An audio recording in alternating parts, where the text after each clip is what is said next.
Rodri, como fala? Ah, hai mando, non? Hai mando, sí. Tardo. En medio? Sí.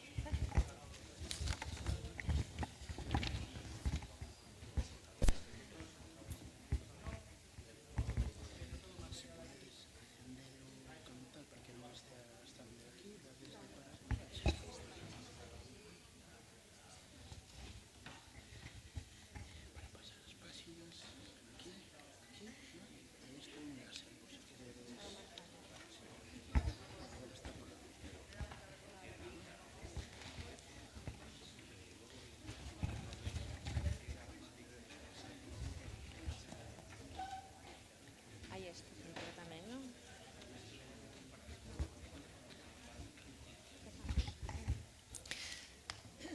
Boa tarde. Benvidas e benvidos, grazas por quedarvos.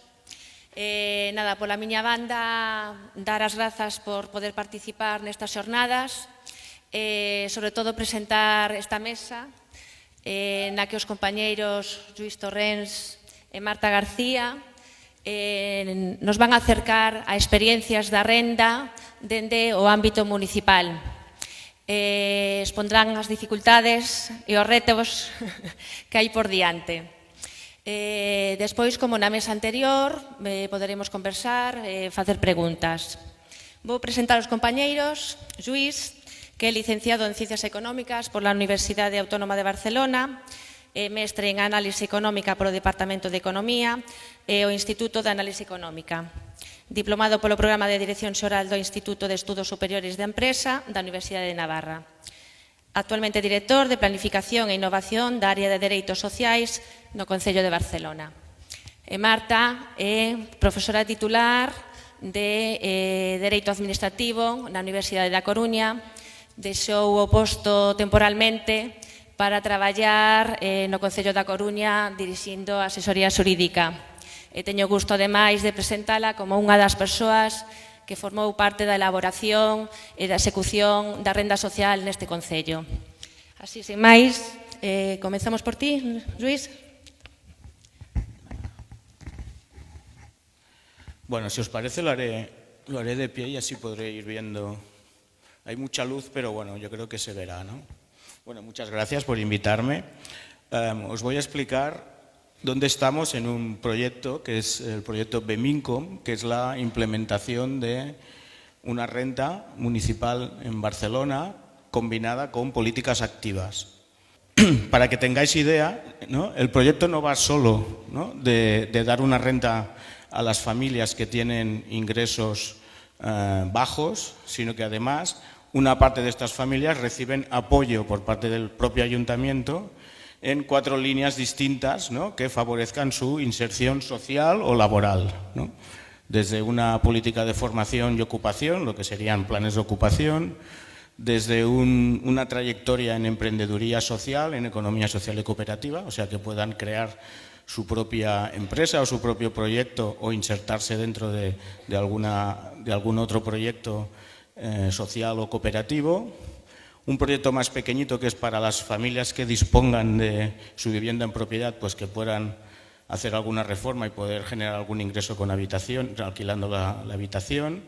Y luego un programa de participación comunitaria siguiendo lo que es la idea de la renta de participación, ¿no? que definió Anthony Atkinson, ¿no? sobre cómo combinar una renta básica con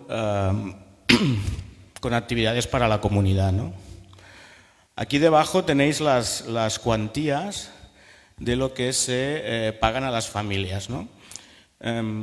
Esto va con 2 tramos, un tramo que es la cobertura de necesidades básicas sin contar la vivienda, que serían para una persona sola pues 402 euros al mes, y luego por cada miembro adicional de la familia 148 euros al mes adicionales, ¿no? Obviamente de aquí habría que descontar los ingresos que ya percibe la familia. Y además un complemento de vivienda para las familias que están viviendo de alquiler o tienen una hipoteca, que sería pues 260 euros al mes para la primera persona adulta. Eso sería el equivalente al precio de alquilar una habitación en uno de los barrios en donde se está implementando el proyecto, 110 euros para el segundo miembro y 40 euros al mes adicionales para cada miembro adicional, ¿no?, de la familia, ¿no? Esto al final lo tenemos topado en unos 1.676 euros, que es 2 veces el umbral de pobreza, de riesgo de pobreza en Cataluña, y tenemos 950 familias que viven en 10 barrios de lo que llamamos el eje del Besós, que son 10 barrios del norte de la ciudad, que están entre los 15 barrios más pobres de la ciudad, ¿no?, donde la renta es más baja. A ver.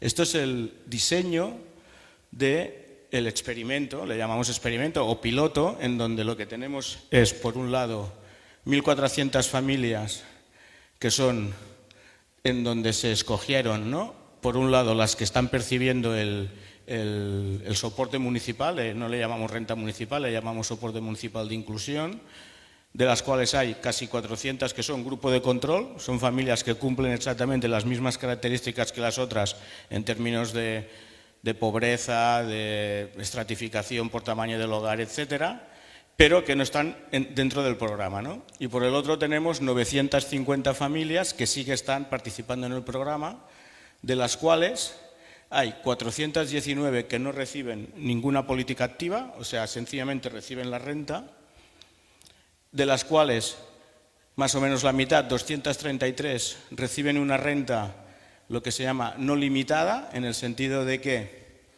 si perciben algún ingreso adicional a lo largo de los 2 años, lo pueden incorporar a la renta que estaban recibiendo en una gran cantidad. El 75% de todo lo que reciban hasta 250 euros mensuales se les añade a su renta, y el 65% de todo lo que perciban a partir de 250 euros. ¿Por qué el 25 y el 35? Bueno, porque básicamente son los números que hemos calculado que sería el coste de una renta básica, ¿no?, lo que tendrías que pagar de impuestos para financiar una renta básica, ¿no?, el 25% y el 35% de los ingresos, ¿no? Y luego tenemos 186 familias limitadas, ¿no?, que quiere decir que cualquier ingreso nuevo que reciban se les resta, ¿no?, de la renta del soporte municipal de inclusión, ¿no? Es el ejemplo típico de las rentas mínimas garantizadas que hay en este país, en casi todas las comunidades autónomas, con alguna excepción, ¿no? Y luego tenemos pues las 531 familias que están recibiendo, además, ¿no?, del soporte municipal, del apoyo monetario, pues una política activa, ¿no? Ahora mucho mejor. Gracias. Y de aquí tenemos 150 que están recibiendo un plan de formación y ocupación, 152, de las cuales 76 están condicionadas a realizarlo, o sea, si no realizan esta política pierden el seguir participando en el proyecto. 76 no están condicionadas, por lo tanto, aunque lo dejen de hacer, porque no les interesa, porque no tienen ganas, por lo que sea, no tienen que dar explicaciones, pues seguirán cobrando el apoyo económico. Luego tenemos 99 que están realizando la trayectoria de economía social, 49 condicionadas, 50 no condicionadas. El alquiler de habitaciones se ha quedado muy pequeñito, son 4 y 6. Y la participación comunitaria tenemos 270 familias que están participando. En este caso, como es un tema de participar en actividades de voluntariado, aquí no ha habido condicionamiento, lo que sí que hemos usado también es la no limitación y la limitación. Como elemento importante también es que los usuarios a los cuales nos hemos dirigido, nosotros enviamos 4.000 cartas en agosto del 2017 para invitar a familias a participar, eran familias que habíamos detectado que tenían rentas bajas y detectamos que había unas 4.000 familias que cumplían los requisitos, ¿no?, de renta, ¿no? De estas familias les enviamos una carta, montamos 400 reuniones de presentación, ¿no?, explicamos y recibimos unas 2.500 solicitudes. De estas 2.500 solicitudes hicimos una comprobación de renta y al final nos quedaron unas 1.600 sobre las que hicimos un sorteo, y al final nos quedaron estas aproximadamente 1.400 familias que son las que están participando. Claro, digamos, cuando escoges estas familias, pues hay un dinamismo implícito, ¿no?, en la situación de precariedad, ¿no? Algunas se han ido de la ciudad, otras encuentran trabajo, otras dejan de tener trabajo, ¿no? Hay mucho dinamismo. Pero sí que hay una constante que es importante, ¿no?, que es lo que pongo abajo de todo, ¿no?, que es que el 84% de los solicitantes y los titulares de la ayuda son mujeres, ¿no?, porque al final son las que vienen a los servicios sociales y son las que teníamos identificados, ¿no? Y el 56% de todos los participantes, que son 950 familias y casi 3.800 personas que están recibiendo la ayuda, son mujeres, ¿no?, contando pues las hijas o los parientes que viven en la unidad familiar, ¿no? De estos, un 40% son menores de 15 años, o sea, hay más de 1.800 menores que participan, el 38% son nacidos en España y el resto de hasta 34 países distintos. La siguiente nacionalidad o país de nacimiento es Marruecos, pero luego hay Pakistán, hay de Latinoamérica, digamos, refleja la diversidad, ¿no?, de la gente que vive en estos barrios en Barcelona, ¿no? Y luego, ¿no?, 69% de hogares de 3 a 5 miembros, 17% son miembros, hay hogares con un miembro solo o dos, y el 14% tienen 6 o más. Bueno, esto es el dinero que hemos ido dando desde que empezamos, ¿no? Pues hemos ido entregando, aquí tenéis la foto del mes pasado, 352 unidades están cobrando menos de 500 euros al mes, 300 unidades están, 298 entre 500 y 1.000 euros al mes y 72 más de 1.000 euros. En estos momentos había 722 unidades de convivencia que estaban cobrando, pero no quiere decir que no todas, ¿no?, sino porque como es muy dinámico y cada mes revisamos la situación, ¿no?, han habido que el 96% de las familias participantes, ¿no?, en algún momento han cobrado el soporte municipal, ¿no?, en una cantidad o en otra, ¿no? Digamos que el soporte municipal de inclusión actúa como un seguro de vida, ¿no? O sea, un seguro de vida, no, un seguro de ingresos, ¿no?, en el sentido de que si en un mes has podido trabajar, pues tienes la ventaja que si el siguiente mes no trabajas, pues te volvemos a calcular y te compensamos, ¿no?, con lo que tienes que cobrar, ¿no? Bueno, aquí tenéis un poco las cantidades, ¿no? Pues empezamos en diciembre con 339.000 euros, 456, esto fue subiendo hasta 515.000 en abril del año pasado, y luego como empezaron a actuar los planes de ocupación y alguna otra ayuda, como un fondo que damos a los menores de 16 años, pues una parte pues se descontó y por lo tanto pues rebajó, ¿no? Y ahora, bueno, ha vuelto a subir, ¿no? Estamos en 390.000, ¿no? Además, como el programa era poco complejo, ¿no?, como veis, añadimos que para las familias que estaban cobrando más de 100 euros al mes, un 25% se les entrega en una nueva moneda ciudadana que hemos creado para que se lo gasten en los comercios de proximidad, ¿no? De tal manera que este dinero que les entregamos en euros, ellos lo cambian en REX, que es el nombre de la moneda, y tenemos pues casi 200 comercios de la zona que aceptan cobrar, ¿no?, pues en REX, ¿no?, y de tal manera que así pues distribuimos más la riqueza que estamos repartiendo a través de este programa, ¿no? Bueno, esto es un tema interesante, ¿no? Nosotros forzamos de alguna manera que todas las familias que estaban dentro del programa solicitaran la renta garantizada de ciudadanía, que es la renta mínima de ingresos, ¿no?, que hay en Cataluña, que funciona desde septiembre del año 2017. ¿Qué nos hemos encontrado? Teóricamente todas estas familias, casi el 100% de estas familias, cumplían los requisitos para solicitar la renta garantizada de ciudadanía. O sea, su nivel de ingresos estaba por debajo.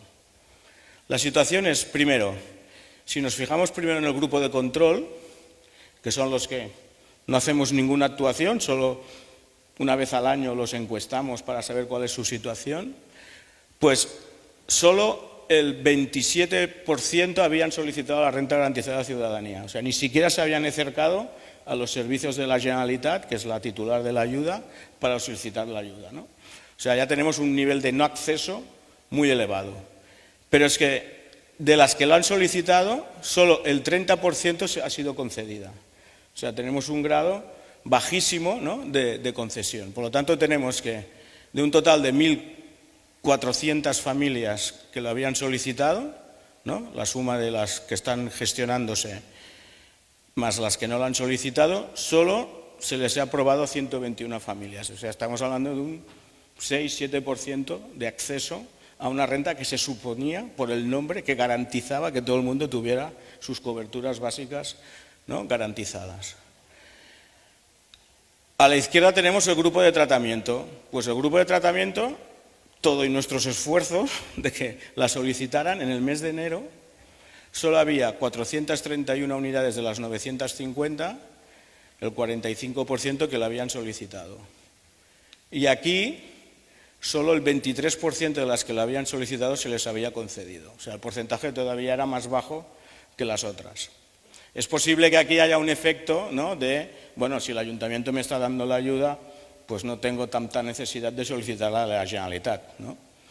Nosotros sí que hemos estado hablando con la Generalitat para que, sobre todo, ellos entendieran que esta es una renta de emergencia, es una renta subsidiaria de la de Generalitat, por lo tanto que primero pidieran la de la renta garantizada. Pero aún así, ¿no?, estamos teniendo muchos problemas, primero para que la soliciten, pero es que luego lo que nos da es la foto, ¿no?, de cómo está el servicio, ¿no?, el sistema de rentas garantizadas en Cataluña, que es algo que está ocurriendo en muchos otros sitios, ¿no?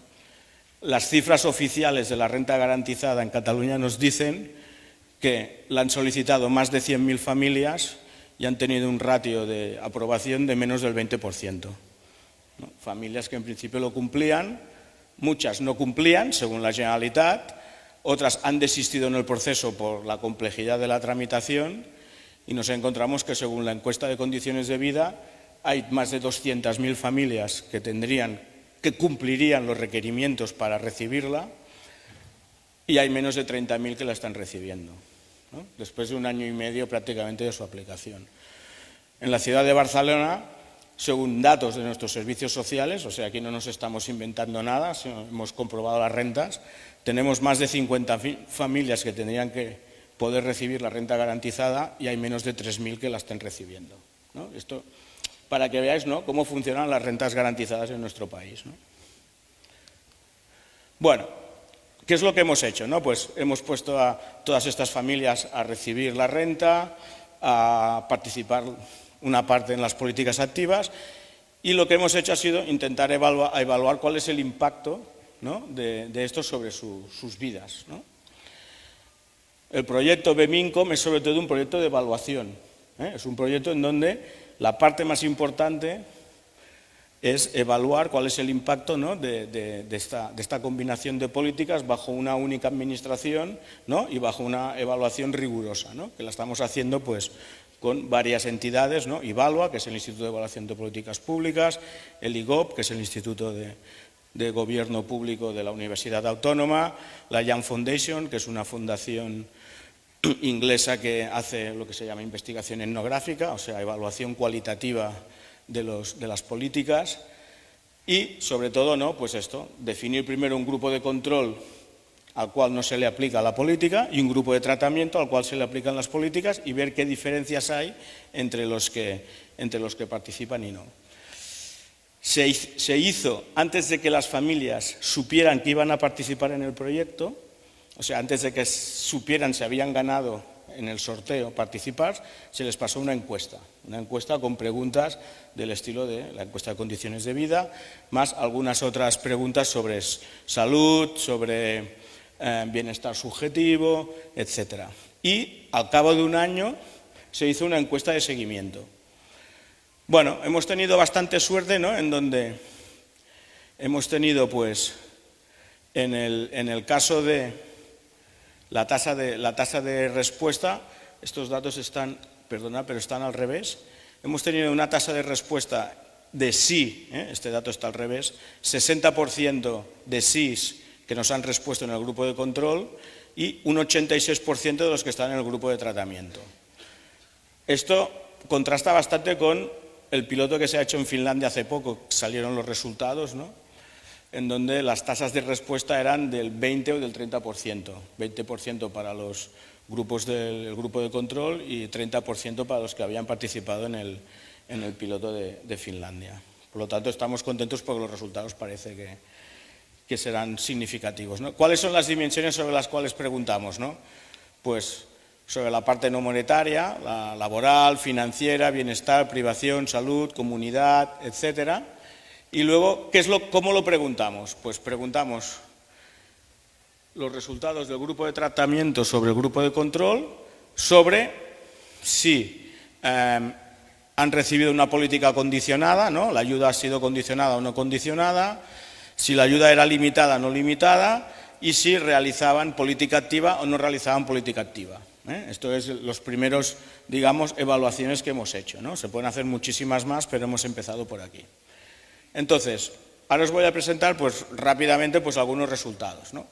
En la dimensión de privación y bienestar, lo que vemos es la probabilidad, ¿no? de que haya mejorado respecto al grupo de control. Si vemos que las barras están hacia arriba, ¿no? Quiere decir que hay un efecto positivo, o sea que los participantes en el grupo de tratamiento han mejorado más que los que estaban en el grupo de control. Bueno, aquí vemos, ¿no? que en el caso de las privaciones severas, ¿no?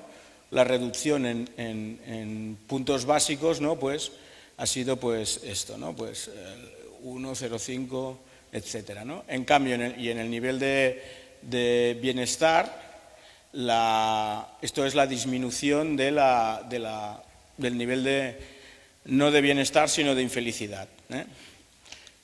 Hay un efecto positivo y significativo sobre del nivel de bienestar en términos de satisfacción general y económica. La tasa de privación material severa y de inseguridad alimentaria se reduce como consecuencia del soporte municipal de inclusión, ¿no? Y en la seguridad de vivienda y la pobreza energética no encontramos en estos momentos cambios atribuibles al BEMINCOM. También es verdad que en el tema de la pobreza energética, como la encuesta se hizo en el mes de noviembre, en donde todavía no arreciaba el frío, pues los resultados eran ligeramente pues, de pocos cambios, ¿no? Respecto a la dimensión financiera, ¿no? Se preguntaba sobre la incertidumbre financiera, ¿no? Sobre la capacidad de decir, oye, voy a poder pagar las facturas, voy a poder pagar las deudas, etcétera. Pues también había una reducción importante, ¿no? en cualquiera de los grupos de tratamiento respecto al grupo de control, y también se incrementaba la probabilidad de hacer frente a un gasto inesperado, ¿no? Cuando las barras no son grises, sino que son blancas, quiere decir que no son resultados estadísticamente significativos, o sea que la diferencia es pequeña, ¿no? Aunque exista una diferencia, pues es pequeña. Se reduce la sensación de incertidumbre financiera, sobre todo en los hogares con el soporte municipal no condicionado y no limitado. Esto es un resultado que se va repitiendo, o sea, las familias que reciben incondicionalmente la ayuda y sin limitación tienen sistemáticamente mejores resultados que las que reciben la ayuda de manera condicionada y limitada, ¿no? Es algo que estaba en las hipótesis de los resultados, ¿no? No se observa una mejora significativa en la capacidad de ahorro. ¿Por qué? Bueno, básicamente porque las cantidades que hemos puesto, ¿no? Los 400 euros son cantidades muy básicas, o sea, es para cubrir realmente el día a día, no para generar una capacidad de ahorro, ¿no? Y finalmente, un resultado que podríamos interpretar como negativo es que ha habido familias que han dejado de alquilar sus habitaciones porque ya han recibido el ingreso, ¿no? Y por lo tanto han recuperado, digamos, el control de toda la vivienda, ¿no? Y no necesitan alquilar la habitación para generar algún ingreso, ¿no? La dimensión laboral. Este es quizás siempre el que, cuando se hace una evaluación de un programa de rentas básicas o de rentas garantizadas, es, bueno, ¿y esto qué impacto tiene sobre el trabajo, ¿no? ¿La gente trabajará menos? Bueno, lo que nos sale es que, mirando solo el titular, ¿no? Y en un año, o sea, tampoco estamos haciendo una evaluación definitiva del programa, hay cierta reducción, ¿no? de, digamos, la activación laboral comparada con el grupo de control. Pero sí que es verdad que los resultados son más negativos, ¿no? Pues en las rentas condicionadas, ¿no? Y en las rentas topadas e incluso en las rentas que están condicionadas a realizar políticas activas. ¿Cuál es la explicación? Bueno, el condicionamiento pues, y la política activa puede tener una explicación en lo que se llama el efecto lock-in, ¿no? Si tú estás obligado a hacer cosas, pues tienes menos tiempo para buscar trabajo o para montarte tu negocio o para hacer esto, ¿no? Porque estás haciendo lo que te dice la administración y no lo que tú crees que sería más interesante para mejorar tu situación, ¿no?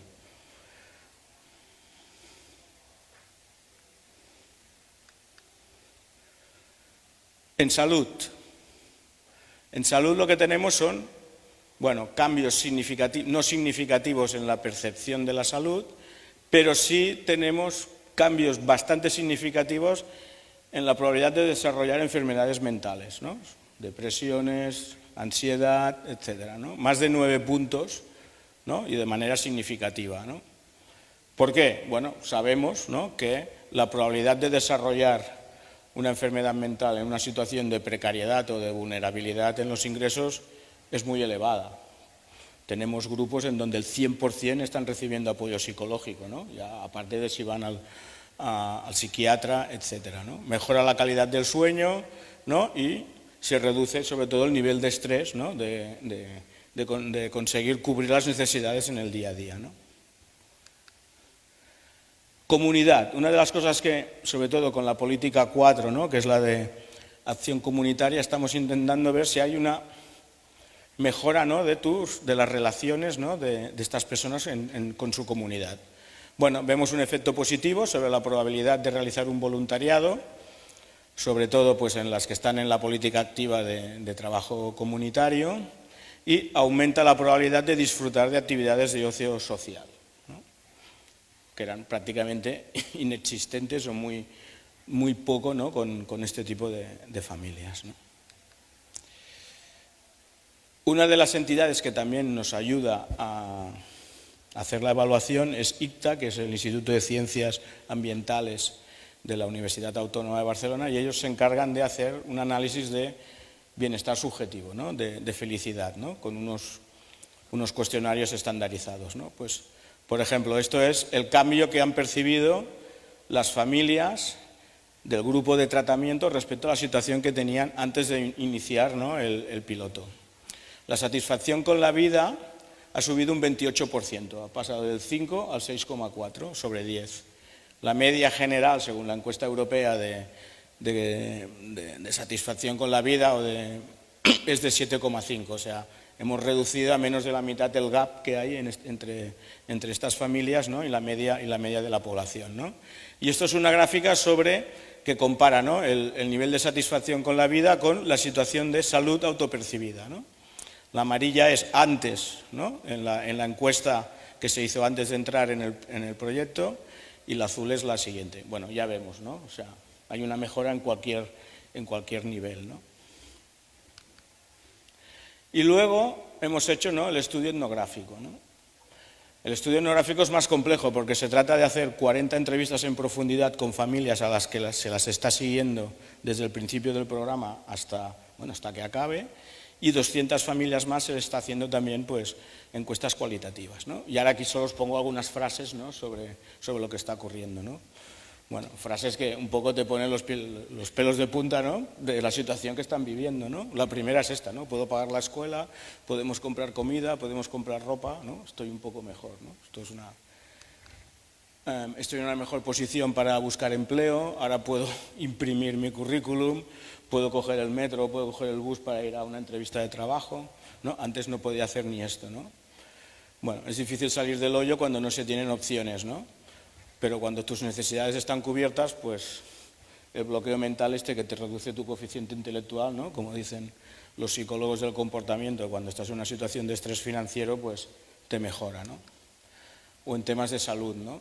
Tengo más tiempo de bienestar, ¿no? Tengo más tiempo para estar con mis hijos, pude ir al dentista, tenemos más tranquilidad, sé que puedo pagar la básico, ¿no? Digamos, esto es el día a día, ¿no?, de lo que nos encontramos cuando preguntamos a los usuarios, ¿no? Y incluso el impacto de la comunidad, ¿no? Bueno, hay gente que ya empieza a tener ideas de cómo, ¿no?, pues lo que está recibiendo pues lo puede ofrecer a los demás, ¿no? Y lo que realmente siento es que puedo estar más cerca de la gente y puedo hablar con ellos, ¿no? Se sienten útiles, ¿no? Resumen. Bueno, nosotros pensamos que en un año esta experiencia, en sus diversas modalidades, hemos mejorado el bienestar de una serie de hogares que viven al límite. Al límite quiere decir que realmente son hogares que lo están pasando muy mal, ¿no? Es verdad que la activación laboral se reduce ligeramente, pero es verdad que ocurre más en los que están recibiendo el apoyo condicionado y limitado, ¿no? Y hay una parte aquí del efecto lock-in y el efecto trampa a la pobreza, ¿no? Mejora claramente la salud mental. Ahora vamos a hacer una evaluación del coste en medicamentos de lo que representa, ¿no? O del ahorro de lo que representa esta renta. Mejora la participación comunitaria. Aquí es muy importante, ¿no? Hay una frase de una participante en el programa que nos decía, mira, yo cuando me acercaba a un centro de servicios sociales, a mí me veían como un problema. Ahora cuando estoy participando en el BEMINCOM me ven como ¿no? Como alguien que puede aportar a la comunidad, ¿no? Esto es muy importante, no para nosotros, es para él, ¿no? Para sentirse, para que esta persona se sienta, ¿no? Útil, ¿no? Lo que yo digo aquí, ¿no? Ya no solo es recibir, sino también existir, ¿no? Y de que yo pueda hacer cosas, ¿no? Una cosa que no nos esperábamos es que teníamos mucho miedo de que algunas políticas, incluso la moneda, estigmatizara, ¿no? Y la verdad es que hemos encontrado una muy buena recepción, ¿no? La gente se ha hecho camisetas, la gente está orgullosa de participar en el proyecto europeo. No sé, les hemos dado pues como una especie de reconocimiento, ¿no? Y no lo han visto como una cosa negativa y todo el mundo pues se siente muy implicado en el proyecto, ¿no? Cosas complicadas, ¿no? Bueno, el trabajo administrativo, ¿no? De un sistema de rentas que no deja de ser condicionado en una parte, que tienes que ir comprobando las rentas, pues genera una cantidad de trabajo administrativo brutal. Esto es algo que ya sabemos, ¿no? Los que defendemos la renta básica, que es quizás el primer elemento que habría que eliminar y que nos cargaríamos con una renta básica, ¿no? Un gran esfuerzo de los profesionales para que cumplan, ¿no? Las reglas, etcétera. Y finalmente, ¿no? Sobre todo, pues pensar que son resultados parciales e incompletos, o sea que solo hemos analizado el primer año, que nos queda otro año y que intentaremos a ver si podemos alargarlo incluso más tiempo, ¿no? Porque ahora ya la gente ya está empezando a pensar que en octubre de este año se les va a acabar, ¿no? Y por lo tanto ya seguramente sus actuaciones pueden ser distintas que las que tomarían, ¿no? Sus decisiones que tomarían si supieran que esto se alarga indefinidamente en el tiempo. Pues creo que ya está. Muchas gracias.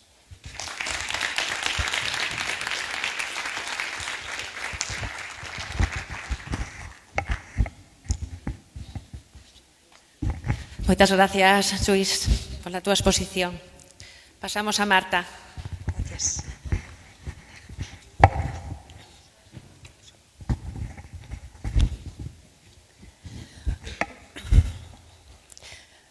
Bueno, yo no traigo una presentación al uso, pero sí he querido traer algunos extractos de la ordenanza reguladora de la renta social. Voy a hablar en castellano para que Lluís me entienda mejor. Y en cualquier caso, si alguien quiere que cambie de idioma, no tengo inconveniente en cualquier momento. No es una presentación al uso, digo, son extractos de la renta, porque lo que yo quiero hacer es simplemente reflexionar en voz alta sobre el gran proyecto que acometimos nada más comenzar este mandato, que dio sus frutos, que fue exitoso, que nos ha dejado a todos satisfechos, pero bueno, que sin duda ha pasado un tiempo y puesto ya en marcha. Yo diría que podríamos decir que es una aspiración cumplida pero inacabada. Por tanto, yo quiero ver en conjunto, para poder reflexionar todos, qué dificultades nos hemos encontrado por el camino, cómo hemos tratado de sortearlas, partiendo ya de una premisa aclaratoria. Nosotros no hemos regulado en el Ayuntamiento de La Coruña, por muchas razones, después hablaré de alguna, una renta básica universal, ni mucho menos. Nosotros no logramos ese objetivo de trabajar menos para vivir mejor. Ni siquiera creo que nos hayamos acercado a esa máxima de la que hablaba Silvia Cameán, de que, bueno, vivir la vida que merece la pena ser vivida. Pero probablemente si tuviésemos que reflexionar sobre esto, que conseguimos que apareciese un día publicado en el BOP, sí que diría que hemos aportado un pequeño grano de arena, ¿vale?, a algo que creo que es importante y grande, que tiene bastante más que ver con los derechos humanos de que hablabais antes, esa garantía de los mínimos vitales casi a nivel de derechos humanos, que con esa otra aspiración que sin duda pretende cambiar la forma de concebir la vida, el mundo, la sociedad y el mercado. Nosotros hemos hecho algo que está a medio camino, que es un primer paso, pero creo que es suficientemente importante. La realidad es que en su momento nos preguntamos, ¿será posible? La respuesta es sin duda sí. La otra pregunta es, ¿lo hemos logrado? La respuesta es, desde luego, por el momento o de momento no. Queda mucho por hacer. Yo siempre le digo a mi concelleira que lo mejor es enemigo de lo bueno y, por tanto, no tenemos lo mejor, pero lo que tenemos es muy bueno, y creo que para esto hemos tenido que emplear altas dosis de muchos condimentos, en donde han sido imprescindibles las personas, fundamentalmente las personas, las trabajadoras y los trabajadores de servicios sociales, que se han implicado muchísimo en todo esto. Dosis, desde luego, de optimismo, porque las dificultades han sido enormes, pero se han ido salvando, gracias al esfuerzo de mucha gente. Dosis, desde luego, de audacia, porque hemos conseguido cosas que no pensábamos conseguir simplemente siendo más listos que los demás. Ya lo veremos con algún ejemplo. Y después hemos tenido que utilizar y hemos, desde luego, empleado grandes dosis de realidad, porque la aprobación de esta ordenanza fue muy entusiasta y su puesta en marcha nos hizo poner los pies sobre la tierra, y entonces nos encontramos con todas sus dificultades y, desde luego, con toda esa magnífica e insoportable burocracia de la que hablaba Luis hace un momento, que más de una vez nos ha hecho pensar, bueno, que estos esfuerzos merecen la pena, pero de vez en cuando. Bien, nosotros hemos conseguido regular una renta que no es básica universal.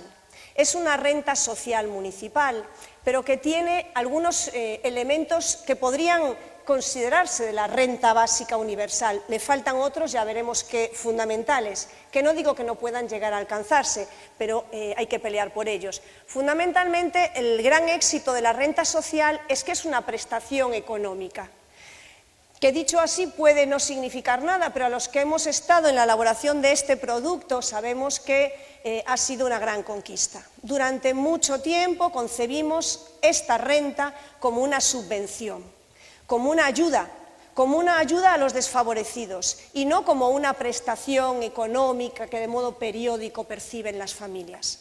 El hecho de que fuese una subvención tenía muchísimos inconvenientes, en la práctica muchísimos, y os pongo simplemente uno de los que más nos pesaban y que nos hicieron pelear y estudiar hasta alcanzar este resultado.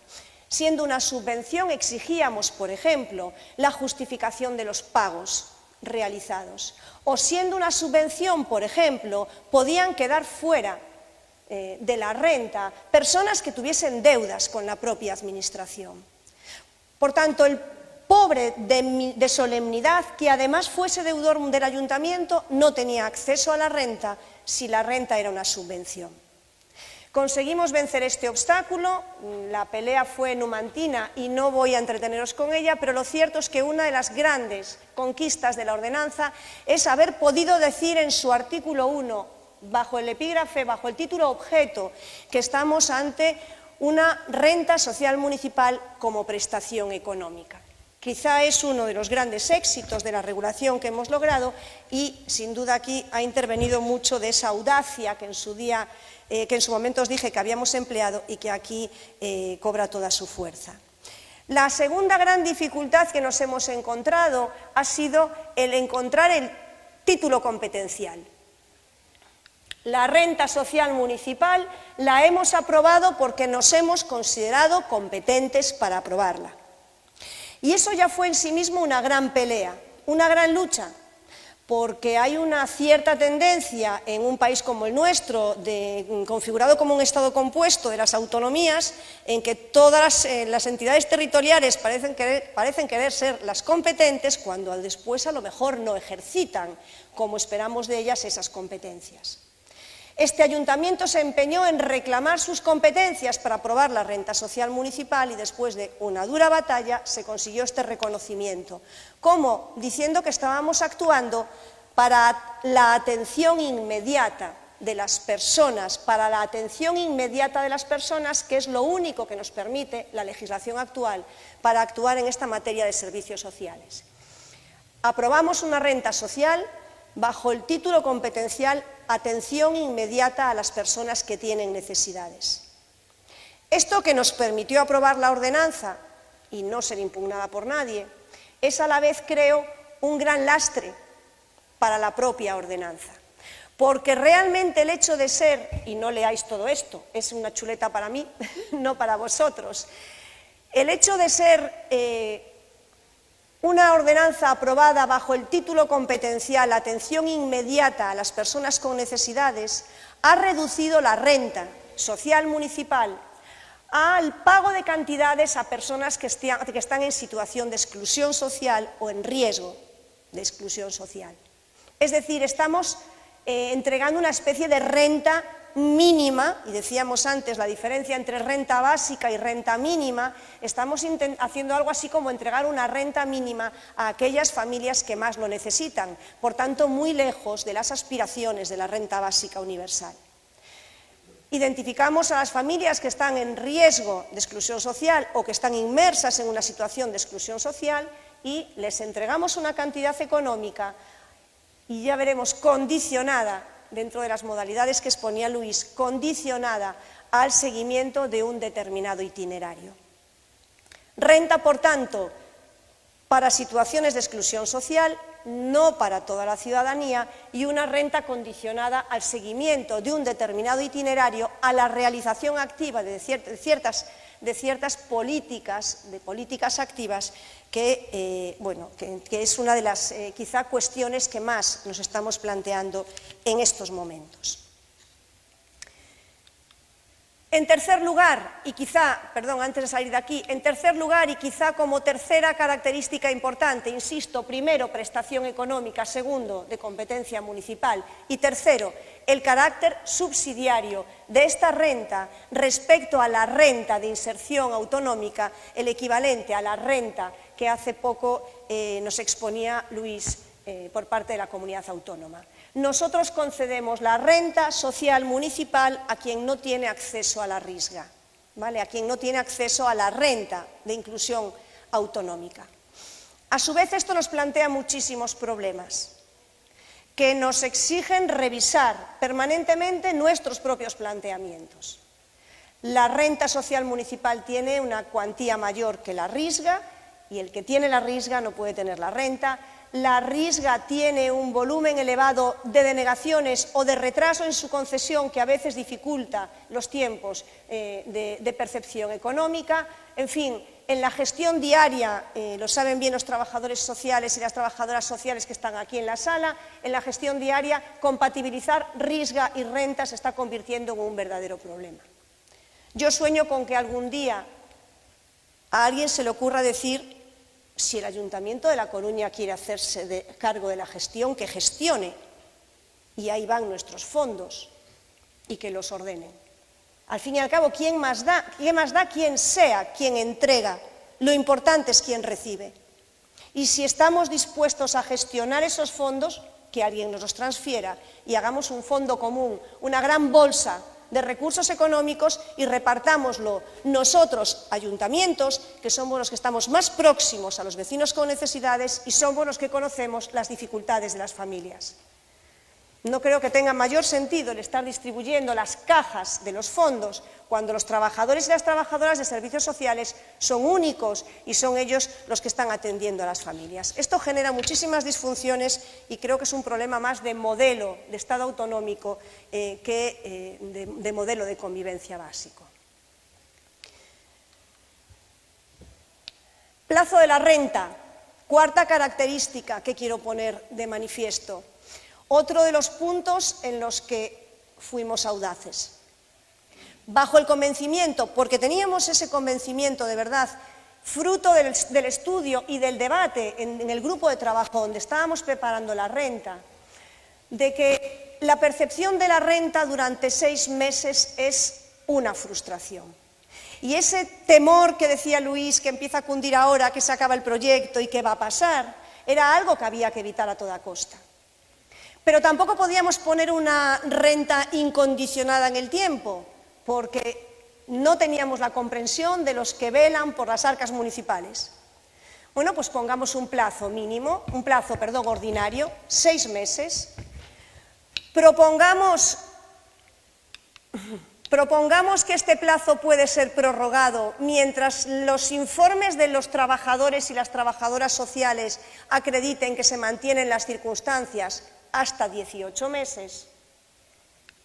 Y preveamos un supuesto excepcional, pero necesario, para que en el caso en que se hayan agotado los 18 meses y haya un informe del trabajador o la trabajadora social que indique que el itinerario funciona, que la persona o la unidad de convivencia mejora, pero que necesita seguir percibiendo la renta, que pueda volver a solicitarla partiendo de cero y con un nuevo plazo por delante para poder seguir conquistando esas mejoras en su vida que probablemente, si se cortan en el primer momento, acabarían frustrándose. En este punto y en este debate estamos con algunos problemas de gestión, pero creo que conseguiremos que el que percibe una renta social municipal 18 meses y siente que los necesita hasta 3 años o a lo que sea, que pueda ir solicitando de nuevo la renta siempre que haya un informe social, que al fin y al cabo es lo que importa, que acredite que le está sirviendo para lo que es la renta, que es garantizar unos mínimos de vida dignos y adecuados.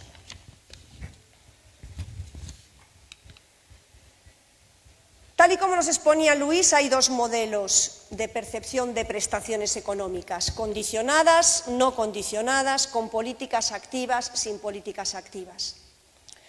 Por muchas razones estratégicas y con un cierto nivel de renuncia por parte de quien estaba deseando otro modelo de renta social municipal en el Gobierno, se creó una renta social municipal con un itinerario de inclusión activa.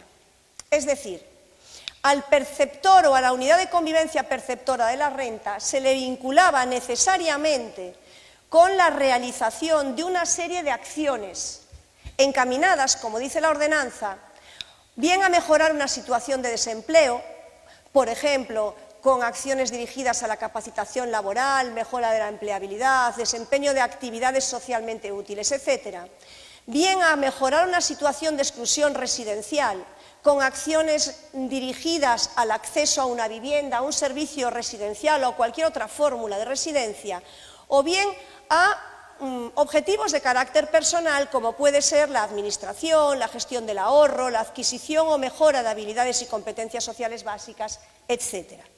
Es decir, a la unidad de convivencia se le exigía implicación, se le exige resultados, que participe en programas, que participe en aquellos itinerarios que vayan conformando ad hoc y para sus problemas específicos las trabajadoras sociales del ayuntamiento. Y es cierto que esta es una idea que es bien entendida y diría que mejor aceptada por la ciudadanía. Da esa sensación de que a los ciudadanos de una comunidad les parece razonable que ya que se percibe una cantidad de dinero, y esto lo entrecomillo, se aproveche bien. Bueno, y siendo esto razonable que se piense, y siendo esta una filosofía muy pragmática, lo cierto es que cuando se idea la renta social municipal no se está pensando en exigir o exigir una rendición de cuentas a quien la percibe. El que la percibe está en una situación de exclusión social tal que lo único que se le puede pedir es que mejore su situación de bienestar. Esto nos hace pensar que tal vez vincular la renta social municipal a políticas activas y vincular la renta necesariamente a itinerarios no sea el camino correcto. Es el que estamos siguiendo ahora y quizás sea un primer momento adecuado, pero creo que tenemos que tender al menos a idear las alternativas de que antes nos hablaba Luis, la renta social municipal incondicionada. La renta social municipal incondicionada, es decir, no vinculada a itinerarios de inclusión, no vinculada a itinerarios específicos creados ad hoc para las unidades de convivencia, bajo la afirmación de que lo que estamos haciendo es garantizar las necesidades básicas, elementales, de una unidad de convivencia. Y con la idea, además, probablemente, quizá en los resultados que antes nos ofreció Luis también se deduzca algo así, de que probablemente se pueda producir ese efecto de bloqueo, ese efecto de lock-in. Estoy dedicando mi tiempo a algo que me están imponiendo y no es lo que yo creo que más me beneficia. Probablemente eso priva de autonomía, probablemente priva de libertad, seguramente rebaja la autoestima y a lo mejor muchas veces roza la línea limítrofe inexcusable de la dignidad. Habría que plantearse una renta social municipal no vinculada a itinerarios, y este es un gran paso que en algún momento corresponderá dar.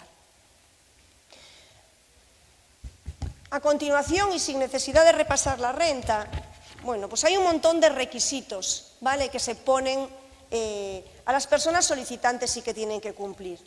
Si tuviese que decir algo negativo de la ordenanza, es esa regulación odiosa que aparece a partir del artículo 13, que ha conseguido por momentos que estuviésemos a punto de tirar la toalla, que ha hecho que en algunas ocasiones nos hayamos planteado si era razonable lo que estábamos regulando o la criatura que habíamos engendrado. Porque la burocracia que se ha generado, las dificultades para sacar adelante a cada unidad de convivencia, los problemas que han tenido las trabajadoras sociales y las administrativas del ayuntamiento para salvar los obstáculos que desde la administración municipal tan rígida se iban poniendo, de verdad que ha hecho que en algunos momentos hayamos llegado a pensar tiene que ser un error en la propia concepción de la renta. Tenemos que buscar un instrumento que no derive en semejante burocratización. Yo creo que este tiene que ser el elemento básico, el elemento fundamental que tiene que estar en la mente de los que están trabajando y rompiéndose los sesos en la renta básica universal. Que si es incondicionada y no limitada, pues probablemente será mucho más sencilla en su gestión, pero que desde luego debe partir de la premisa de que no tiene que haber control, de que no tiene que haber justificaciones y de que no tiene que haber condicionantes. La renta básica universal debe entregarse porque sí y porque es una opción que en su momento habrá que poner en marcha porque queremos simplemente cambiar el modelo de vida, el modelo de trabajo y el modelo productivo. Una última consideración respecto a la renta, y me voy a los requisitos, a este no deseado artículo, que sin embargo tiene cosas muy buenas. Decía en su momento que en la elaboración de la renta hubo una gran dosis de valentía del gobierno municipal por querer no solo arrancar con este proyecto, sino pelearlo hasta la saciedad y verlo publicado en el BOP, valentía de los trabajadores sociales, de los trabajadores municipales, en general valentía de todos los que formamos parte de ese grupo de trabajo fantástico. Un ejemplo, uno de los requisitos para percibir la renta es el que aparece en el artículo 13.2, que es muy significativo para mí como directora de la asesoría jurídica porque me ha hecho ver muchas cosas. La principal, trabajar sobre prejuicios supone no avanzar. Trabajamos sobre un prejuicio adquirido, nadie nos lo había implantado. Partimos, por así decirlo, de un presupuesto falso y nos hizo caminar equivocadamente meses hasta que alguien nos dijo ¿por qué? Por tanto, cuando se quiere avanzar en la sociedad a partir del derecho, no caben los prejuicios. Y esa fue una primera enseñanza para mí, desde luego, como directora brutal, porque a partir de entonces eliminé la palabra prejuicio de mi cabeza. Y la segunda, La palabra valentía. Cuando a veces se toman decisiones y se reciben anticipadamente críticas y sobre todo alarmas innecesarias, que se convierten en alarma social y que están a punto de frustrar un proyecto maravilloso, es necesario mantener la mente muy fría, actuar casi de modo quirúrgico, como haría un neurocirujano interviniendo un cerebro aquejado de aneurisma, y tratar el enfermo con la máxima pulcritud. El ejemplo es este. En su momento dijimos que la renta iba a ser destinada a aquellas personas que estaban empadronadas y que tenían residencia legal y efectiva en el Ayuntamiento de La Coruña con una antigüedad de 6 meses. Para una jurista que nos dijesen en un determinado momento ¿y por qué legal? Extirpad esa expresión que solo limita. Para mí era casi como una aberración jurídica. ¿Cómo voy a extirpar la expresión residencia legal en el Ayuntamiento de La Coruña? Bien, la pregunta fue ¿por qué no? Y la respuesta es pues no lo sé, efectivamente, no sé. Bueno, pues efectivamente apostamos, eliminamos la exigencia de residencia legal que hacía entrar, como sabéis, a todo el colectivo de personas sin papeles o en situación de irregularidad administrativa dentro de los posibles perceptores de renta y aquí viene la alarma social, parecía que se podía convertir en un efecto llamada. Tampoco sé si del todo malo el efecto llamada, desde luego, pero en un efecto llamada pues no fue tal. Y finalmente tenemos una renta social que está garantizando condiciones de vida dignas y mínimas también a todas las personas sin papeles y en situaciones de irregularidad administrativa en nuestra ciudad, que como en todas las ciudades son muchas y viven en una situación muy penosa. Podríamos hablar de los requisitos de la renta, podríamos hablar de las cuantías, muy similares, por cierto, a las que hemos visto en el proyecto europeo que vosotros estáis desarrollando. Bueno, no pueden solicitar la renta las personas que tengan las unidades de convivencia, las familias, las unidades, que tengan una capacidad económica superior a 200% de IPREM, que debe estar en cerca de 1.100 euros aproximadamente. Se paga una cantidad por cada miembro de la unidad, efectivamente, como también se nos ha expuesto en el proyecto catalán, y a partir de ahí, por número de miembros en la unidad de convivencia, y también tiene carácter limitado. En la terminología que acabamos de escuchar en la sesión anterior, los ingresos que percibe la unidad de convivencia se descuentan del importe de la renta. Bueno, esto es así, yo también me lo cuestiono permanentemente. Creo que la mejora es a la vez un impulso para seguir mejorando y tal vez a veces nos encontramos con situaciones en la práctica realmente irrisorias y descuentos realmente irrisorios en cuantías pequeñas por percepciones mínimas. Bueno, el carácter limitado está en la renta, se descuentan de la renta las cantidades que se perciben por los miembros de la unidad de convivencia y también creo que es otra de las cuestiones que deberíamos revisar. Sin entrar en detalles de procedimientos, requisitos y demás, que creo que no es necesario. Si yo tuviese que hacer una evaluación de la ordenanza que está publicada, diría, desde el punto de vista personal no puedo decirlo, es sin duda lo mejor que he hecho en mi vida profesional, por el producto y sus efectos, porque afecta a 700 familias de la ciudad que tal vez vivan con un poco menos de inquietud ante lo que va a suceder mañana, sino además también por la implicación de las personas con las que hemos abordado este proyecto, que creo que están en condiciones de abordar una reformulación de la renta mucho más ambiciosa. Desde el punto de vista personal, insisto, ha sido una experiencia fantástica. Creo que desde el punto de vista jurídico es un paso adelante hacia la consecución del objetivo de la renta básica universal, porque no tiene nada que ver con la renta básica universal, pero demuestra que demuestra algo de lo que parte la renta básica universal, y es de que es imprescindible percibir rentas, tener una retribución para poder vivir, para poder ser feliz.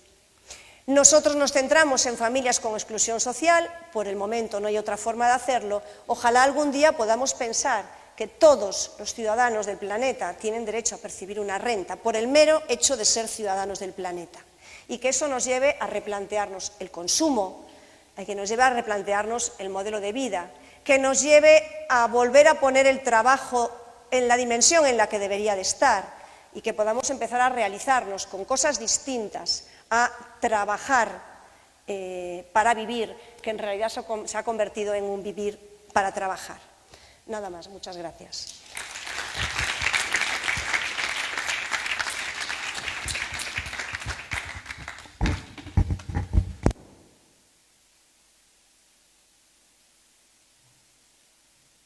Hola. Sí. Bueno, muchísimas gracias. Yo creo que nos podemos quedar en que no estando en una renta básica y universal, estamos en el camino con la renta social de Coruña y con el proyecto de Barcelona y su modalidad principalmente no condicionada, porque creo que también es importante que nos lleve también a escuchar la opinión y el sentir de las personas y también respetar sus tiempos, que muchas veces por estos procesos y requisitos y burocracia no se tienen muchas veces en cuenta. Y dicho esto, pues abrimos debate, comentarios, preguntas.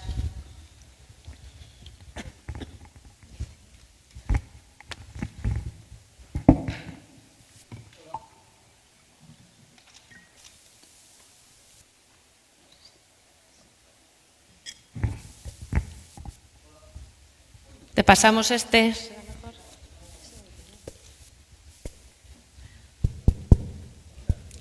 ¿Sí? Ahora mejor, bueno. Bueno, hola, buenas tardes. Mi pregunta iba sobre todo en el hilo de, entiendo que vosotros pues estaréis a favor de las experiencias municipalistas con el tema de la renta básica, pero yo quería saber, sobre todo de cara al futuro, qué pensáis que es mejor, porque también entiendo que hay muchas zonas, sobre todo zonas rurales, que están sometidas a un abandono institucional y que a lo mejor no tienen esos elementos técnicos, no tienen esa fuerza administrativa para poder hacer llegar esa renta social a todos sus habitantes. Entonces yo quería preguntaros si creéis que en el futuro será viable la renta básica desde una perspectiva de una administración central, o si creéis que son los municipios los que deben adquirir ese compromiso con los ciudadanos y por qué motivos. Gracias.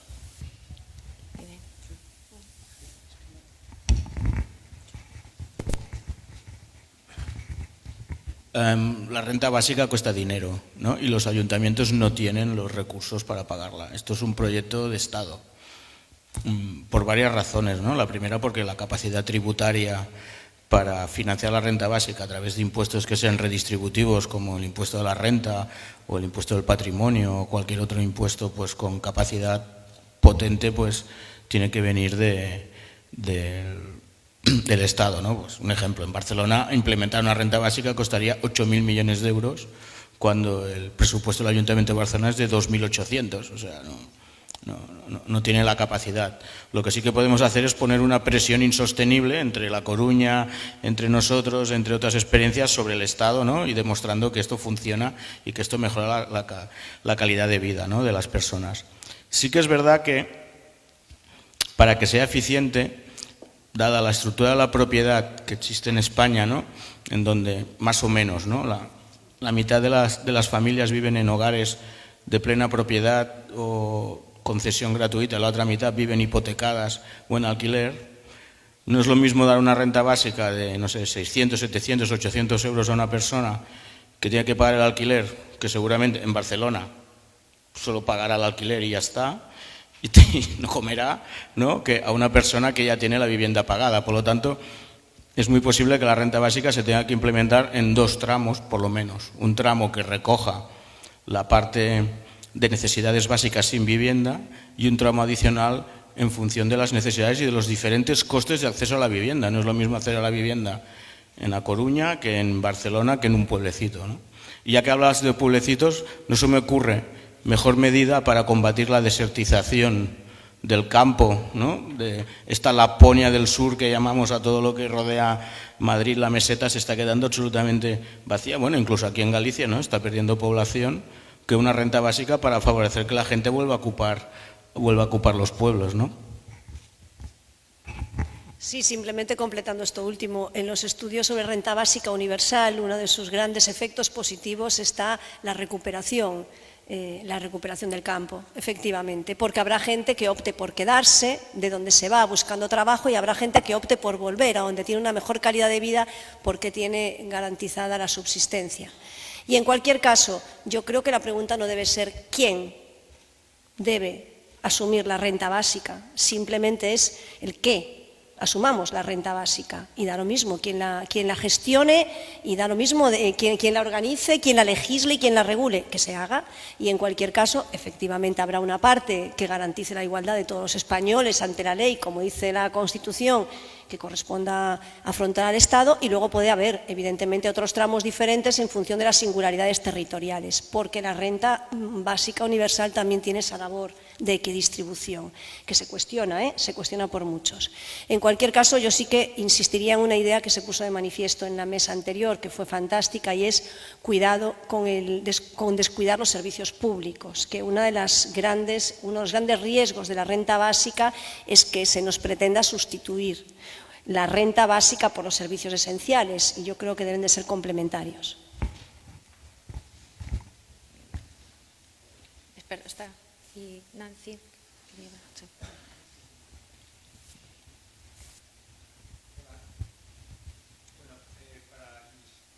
Me interesaba sobre la moneda que ha mencionado y cómo, bueno, un poco detalles sobre eso, cómo funciona y su relación con comercio local. Bueno, qué éxito tiene y cómo los éxitos son más en ese sentido que sea. Bueno, brevemente, ¿no? En el programa electoral de Barcelona en Comú existía la propuesta de desarrollar una moneda local, ¿no? Lo que hicimos fue aprovechar, ¿no?, el proyecto europeo para ponerle una capa de moneda local. Entonces, es una moneda, primero es digital, es completamente electrónica, funciona en una app de móvil, tanto para los que pagan como para los que reciben. Nosotros lo que hacemos hemos iniciado a través del pago, ¿no?, del soporte municipal de inclusión del BEMINCOM. Entonces, cuando a final de mes reciben la renta los beneficiarios del proyecto, ellos han firmado obviamente en el proceso de adhesión que hasta un 25% de esta renta se va a ingresar en RECs, ¿no? Nosotros ingresamos en euros, completamente en euros, lo cual nos ha solucionado algunos problemas pues con los habilitados nacionales, la tesorería del ayuntamiento, etcétera. Ellos hacen el pago en RECs, en euros, y han hecho la salida en euros, pero inmediatamente una entidad ciudadana que participa en el proyecto, una fundación, es la que hace un cargo, un intercambio, ¿no? Les ingresa RECs en una cuenta electrónica, en un proveedor de pagos, un PSP que se llama técnicamente, una entidad de pagos electrónica autorizada por el Banco de España, etcétera, y ingresan los euros en una cuenta bloqueada, ¿no?, en donde los RECs están siempre soportados por los euros, ¿no? Entonces, a partir de aquí, la gente puede gastarse los RECs en todos los comercios que se han ido adheriendo. Entonces, ¿cuál es el reto? El reto más importante es que cuando los comercios cobran estos RECs, a su vez ellos los usen para volverlos a gastar en el circuito de comercio local, ¿no?, y no los vuelvan a cambiar por euros, porque entonces lo que haces, sí, en el primer pago sí que ya te evitas que la gente se vaya al centro comercial y estás dinamizando, pero lo que interesa es que el propio comercio de proximidad a su vez le dé vida al siguiente comercio de proximidad, ¿no? Entonces, en Santa Coloma de Gramenet, que es una población que tenemos al otro lado del río, precisamente esta mañana tenía una reunión con ellos han conseguido que lo que antes era que de cada euro que inyectaba solo un 50% del primer euro en subvenciones a asociaciones se gastara en Santa Coloma, ahora circula 4 veces y media. Imaginaros, ¿no?, pues la diferencia que es que tú inyectas 500.000 euros y solo 250.000 se inyectan en el comercio de Santa Coloma, cuando ahora están reinyectando hasta 2,5 millones. O sea, el cambio es brutal, ¿no? Y entonces es una herramienta muy potente, junto con la tecnología, ¿no?, de crear una comunidad en donde la gente sabe que está... Digamos, el objetivo es que cuando tú preguntas, ¿no?, ¿por qué te estoy pagando en cromos?, ¿no? ¿No? Porque la primera es la demagogia, ¿no? Oye, esto no son euros, esto no es legal, esto no sé qué. Es decir, no, lo que estamos haciendo es que el recurso que estamos inyectando en favorecer, en beneficiar a unas familias determinadas, a su vez beneficia a todo el barrio, porque estas familias se lo gastan en el barrio, no se van a gastarlo fuera, ¿no? Y esto la gente lo entiende enseguida, tanto los comerciantes como los usuarios, ¿no?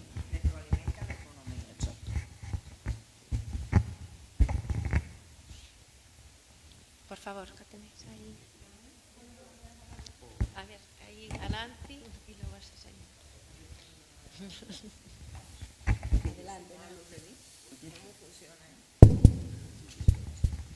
Bueno, yo tengo 2 preguntas.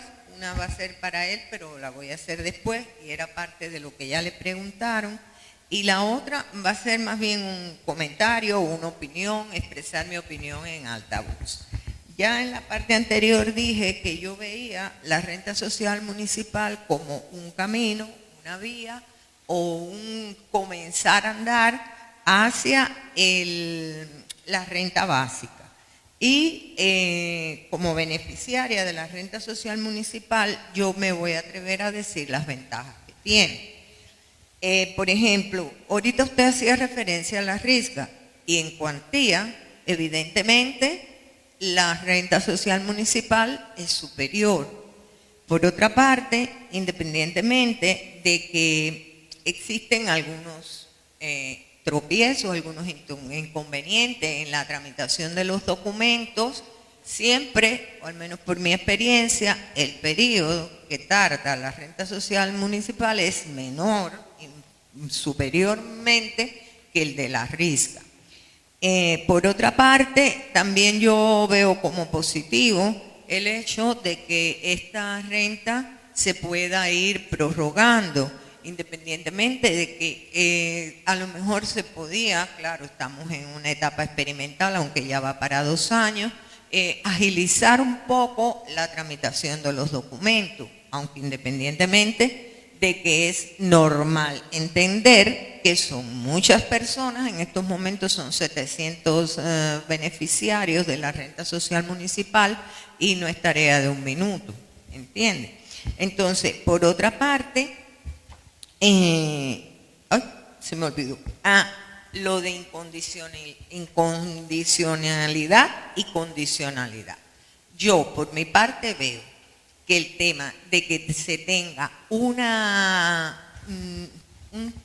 programa de inclusión social y que uno aporte parte de su esfuerzo haciendo un voluntariado, por ejemplo, como lo hago yo me siento realizada, porque pienso que uno trata de retribuir, aunque sea en una menor porción, porque es incompatible, no reembolsa a la sociedad lo que uno pueda hacer con lo que uno percibe, porque bueno, también uno tiene una edad y toda esa serie de cosas. Y entonces yo desde mi punto de vista como persona y como perceptora de este proyecto, pues no veo que esa condicionalidad sea tan negativa, y usted me perdona que discrepe con lo que usted dijo, que ni tan negativa, ni tan condicionada, o sea, yo lo veo objetivo. Y en el tema de la incondicionalidad, me parece que eso debe estar relacionado con las características o la situación de la persona. Porque una persona de 68 años, de 65 años, no puede tener un programa de inclusión social como una de 35 o de 40, que no sé si estarán, o sea, si estará dentro del requisito que lo pueda percibir. Porque yo pienso que a una persona joven, quizás, o más joven, esté encaminado a que busque opciones de trabajo o a que busque opciones de superación vinculadas a algún trabajo. Entonces, bueno, eso era lo que yo quería valorar. Es una opinión que me disculpa que haya contradicho lo que usted dijo, pero bueno, aquí la libertad de expresión. Entonces, bueno, no sé si me vas a querer contestar ahora, no sé si se me quedará algo. No sé si se me queda algo. ¿Me quieres contestar ahora? Algo, Marta? No, quedó clarísimo. Bueno. Entonces yo a Luis, le iba a preguntar dos preguntas. Le iba a hacer dos preguntas. Una, que yo no sé si yo habré entendido mal, pero me pareció que usted dijo que las personas que tienen soporte municipal de ingreso pueden pedir, que es a nivel municipal, según entiendo, pueden pedir la renta garantizada de la ciudadana. Entonces, o sea, por lo que yo pude entender es que no son incompatibles. Entonces, eso, perdón que no he terminado, eso ¿en qué me sitúa? En que aquí, si tienes la risga, no puedes tener la renta. Entonces no sé porque no sé muy bien las estructuras, pero a nivel de estructura es lo mismo lo que él explicó, en donde ellos allá lo tienen que son compatibles cuando aquí es incompatible. Esa es la primera parte de la pregunta. ¿Y la segunda? Bueno, pues antes que se le vaya el avión, lo del REX, lo de la moneda. ¿Cómo veo yo la parte, o sea, qué interpreté yo? Una parte de lo que ellos perciben se le da en REX para que estén obligados, entre comillas, no es con ningún mal sentido, a consumirlo en el comercio local. ¿Qué se me ocurre a mí? Estoy pensando un poco a lo mal, que se podría instrumentar una forma de los bonos, ahora estoy haciendo, yo la estoy mirando a ella, ella sabe, una forma para que los bonos de alimento que se dan como forma de la ayuda de emergencia social puedan tener un estilo así como esto del REX. Y entonces, si puede, me explica este tema que le he preguntado. Vale, rápidamente, dos temas. A ver, lo que está claro es que los ayuntamientos en estos momentos son la trinchera del sistema. O sea, cuando se acaban todas las posibilidades de ayuda legales o administrativas, al final es el ayuntamiento el que da la cara. Y aún existe otra capa que son las entidades sociales y al final la última capa que es un cajero de un banco, o sea, dormir en un cajero. Eso es la última trinchera, ¿no? Entonces, si tú comparas la ley de la renta garantizada, ¿no? las cuantías, lo que ocurre es que, como no tiene en cuenta los dos tramos de vivienda y de necesidades básicas, una persona sola que tiene la vivienda pagada, seguramente la renta garantizada de ciudadanía es suficiente para ella.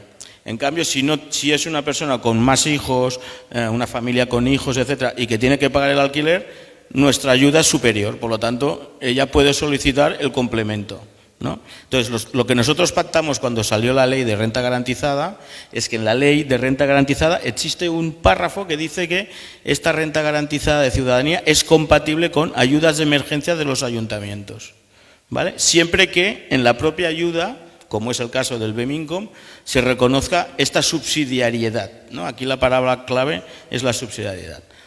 Y respecto al tema del REC es obvio, ¿no? O sea, los bonos de alimento al final lo que te producen es una sensación, ¿no?, de asistencialismo, pero del más triste, ¿no? O sea, te dan un vale para comida. Entonces, nosotros lo que intentamos es transformar todo esto en mayor libertad.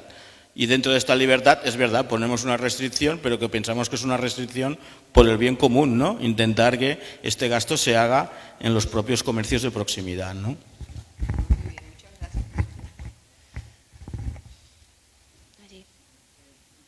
Ten que marchar. 5 minutos. Sí, remata a última pregunta, entón.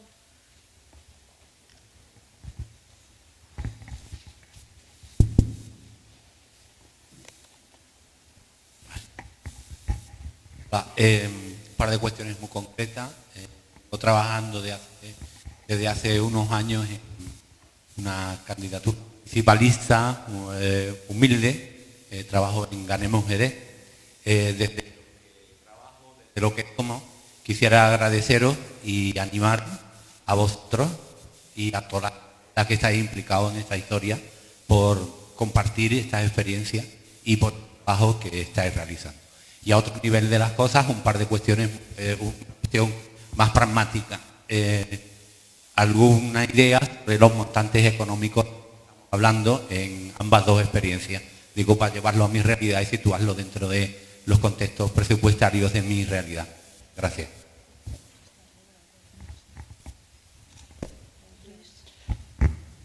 Bueno, muy rápido, ¿eh? El importe previsto del total del proyecto, contando las políticas activas, los planes de ocupación, etcétera, estamos hablando de 15-16 millones de euros en estos 2 años.